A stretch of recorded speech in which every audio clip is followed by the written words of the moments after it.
Господа, одна из самых ожидаемых новинок. В который раз, да, мы уже 2 года назад на Комтрансе... Все ожидалки проожидали, да? Да. Я уже задергал Дениса, я говорю, ну что там, ну и когда, ну, дай бог, весной 2020 года мы эту модель уже будем в рынке иметь. Или она будет иметь рынок, не знаю, посмотрим. Она будет иметь рынок. Jack N35. Это самая ожидаемая модификация. Она должна прийти взамен модели Hyundai Porter 2. Чем она... Взамен, но в ее нишу это точно. Чем она примечательна, мы сейчас вам постараемся подробно рассказать. Итак, полная масса 3,5. Буду делать в 3,5 тонны. Грузоподъемность примерно 1,5 тонны. Так, рессоры потом посмотрим. Это собственная разработка Джака или это чья-то лицензионная модель? Как ты думаешь? Лицензионных моделей, конечно, быть не может. Это творческая доработка очень популярного автомобиля. Да. Ну, скажем так. У меня есть Портер, у меня есть руки, руки пор. И у меня есть китайцы, они взяли и сделали Jack N35. Примерно так. Была идея там портер назвать его как-нибудь, чтобы... Да нет, Jack N35 и шикарно, больше ничего не надо. Так вот, ребят, смотрите, значит, вот у нас кабина. Сейчас мы так вот сделаем. Вы видите, что визуально это чуть ли не на 90% копия автомобиля Hyundai Porter. Правильно Дэн сказал, взяли за основу, фары поменяли, как все китайцы любят делать. Делали, мне кажется, даже симпатичнее. Ну да, согласен. Нормально, красиво смотрится. Итак, та базовая комплектация, давай ключик возьми, та базовая комплектация, которая предполагается к поставке на наш рынок, будет в Б-категорию. Грузоподъемность, если надо, до тонны, может быть, чуть-чуть больше тонны. Штатные рессоры позволят иметь грузоподъемность шасси 1,5 тонны за вычетом массы надстройки. Ну, имеем нормальный аналог Hyundai Porter 2 на тонну 200. Больше, в принципе, для этого автомобиля не нужно. Модификация кабины будет одна, потому что у Портера бывает без форточки, бывает версия с форточкой. Версии с форточки не будет, правильно? Не, вот только так. Смысла нет. Тут смотрите, есть некоторые отличия от стандартного Портера. Я просто не сталкивался, я не знаю, на Портере задняя стенка ближе или нет. Здесь, по-моему, они сделали выштамповку, и сиденье может еще откидываться. Ну, да, здесь больше места. То есть здесь есть дополнительная выштамповочка, чтобы сиденье чуть-чуть отодвинуть, потому что в Портере, вот этого не хватает. Итак, ребят, отлично сделанная модификация машины с кучей внутренних примочек. Опять же, по классной традиции Jack, комплектация жирнющая. Итак, сиденье водителя, 2 пассажирских сиденья. Сделаны они из ткани. С обогревом. Сиденье с обогревом. Раз. Второе. Нормальный, хороший, качественный пластик. 2. Охренительные зазоры, все классно сделано. Это все ты покажешь. Приличный дизайн, я должен заметить. Дизайн бомбический. Я могу сказать, дизайн классный. Это надо дать.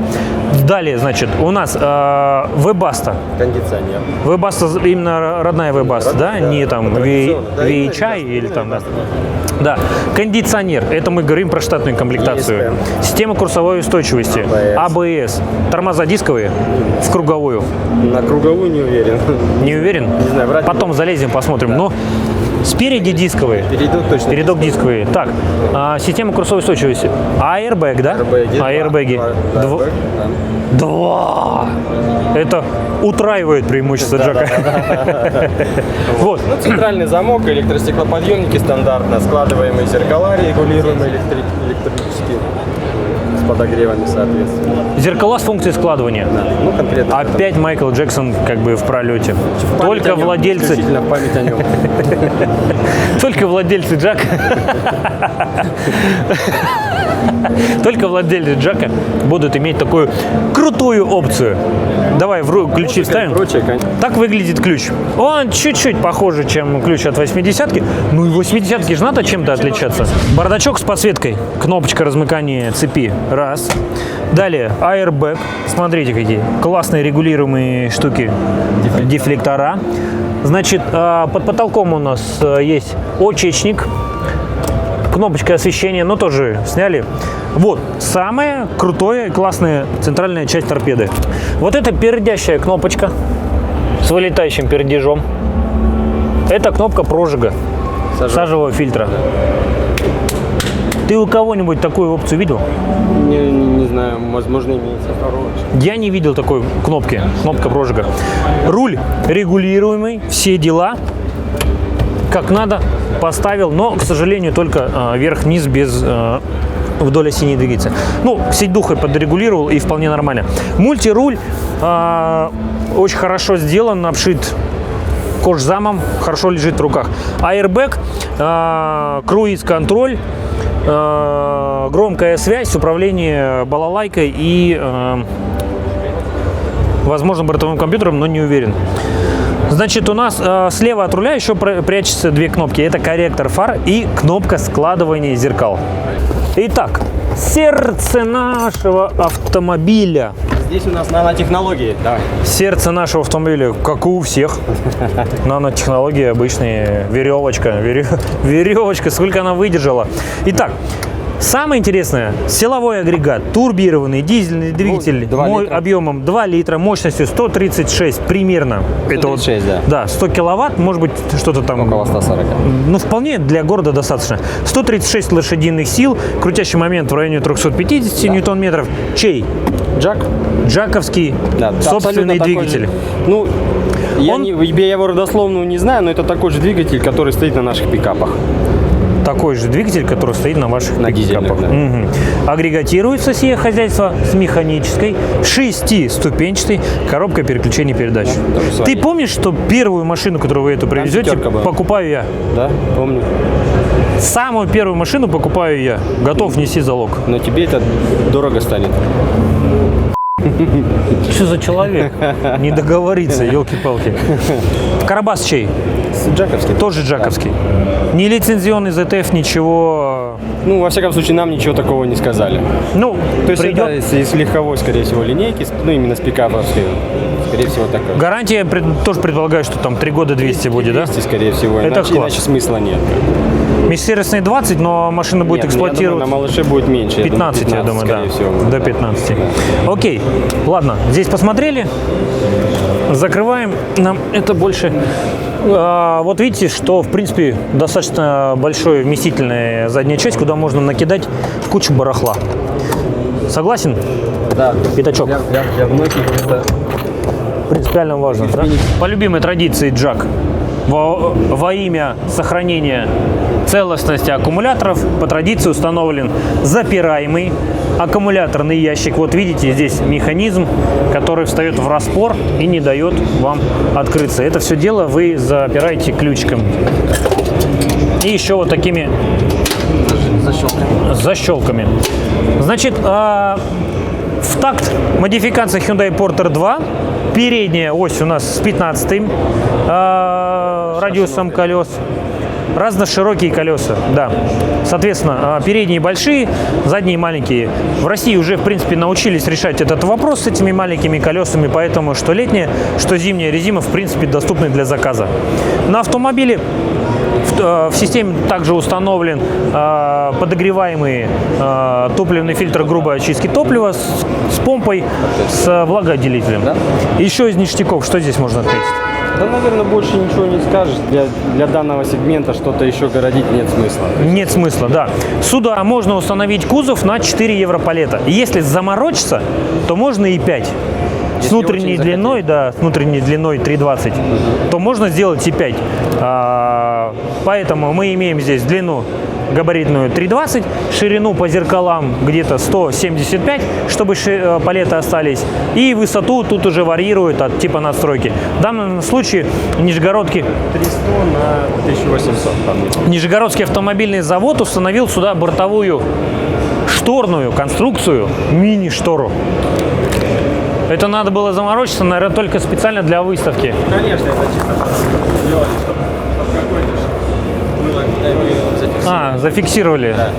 То есть штора классическая, левая, правая сторона здесь раздвигаются. Откидывается у нас и борта. Есть специальная подножечка, которая, в принципе, здесь не нужна. Господа, огромной отличительной особенностью этого класса автомобилей является его погрузочная высота. Вы видите, что здесь, в принципе, с учетом установленной бортовой платформы, получается порядка, наверное, 800 миллиметров, да? В принципе, типичная легковушка, багаж здесь тоже. У меня огромное количество клиентов просят, спрашивают, какая-то машина, вот а-ля Porter 2, также, чтобы была в габарите не больше, чем 2,60, иначе они никуда не заедут. Установленное холодильное оборудование и небольшая высота. Мне приходится делать форды транзиты, у которых погрузочная высота получается 1,05, это вот примерно вот здесь минимум 1,05. Внутри фургона примерно 1,5 метра, то есть ты вот как бы так вот с коробками сильно не налазишь. Поэтому, лилипутов у нас все крупные, русские, крупные товарищи. Поэтому это неоспоримое преимущество машины такого класса. По левой стороне нашей рамы, по традиции, небольшой почтовый ящик для корреспонденции. Но незапираемый. Фу ты ее просто. И запираемая горловина бака. Бак объемом 80 литров, солярочный. А я еще потом кассету метановую поставлю. Диск-жокей, что ли? Диск-жокей, да. Сметана. Так вот, какое резюме? Отличный, хороший вариант, который безумный спрос на него я прогнозирую. Если еще удастся оставить его в бюджете шасси плюс бортовая платформа в 1 300 000 или 1 400 000, то он порвет всех. Этот вариант автомобиля порвет всех. И первую машину покупаю я с рефрижератором, помнишь? Да. Мы очень ждем марта 2020 года. Я уже 2 года жду. Да. Осталось подождать еще... Обещанного уже 3 года ждут. 3 года. Вот два с хвостиком подождал, осталось полгода и все. Так что выбирай, не хочу. Какой тебе подойдет, Джак? Офигеть, дайте 2. Офигеть, дайте 2.